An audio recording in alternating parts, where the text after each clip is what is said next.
Hello, my name's Cory, and I'm applying for Head Life Leader in the 2016-2017 school year. In 1 John chapter 1, verses 1 through 5, we start to get a concept of who Jesus is and what his ministry looks like.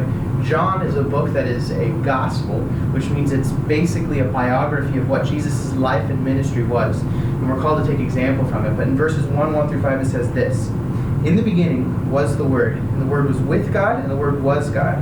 He was in the beginning with God." So now we've got this concept of a capital W Word who was both with God, but also was God. And so there's this idea that there are two separate entities and yet the same entity. He was in the beginning with God, and so now we know that based on the Greek here, the Greek word for was in this case is an imperfect tense, which means up to this point and exceeding from this point, and basically in an eternal fashion, there was an existence of this word. And later on we learn, based on a verse just a few verses past verse 5, it says, "And the Word became flesh and dwelt among men." So we know that he's talking about Jesus here in his introduction. "All things were made through him, and without him was nothing made that was made. In him was life, and the life was the light of men." And so all of this is an introduction to Jesus and his ministry and who he is.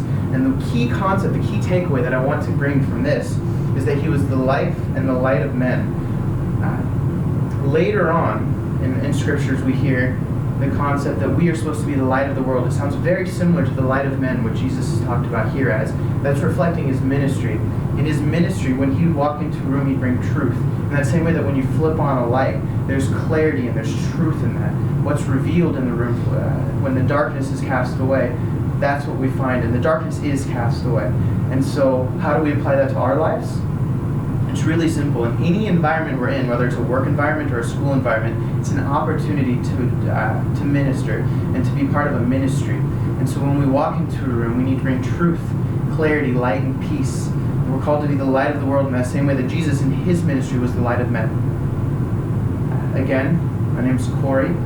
I'm applying for the position of Head Life Leader in the 2016-17 school year.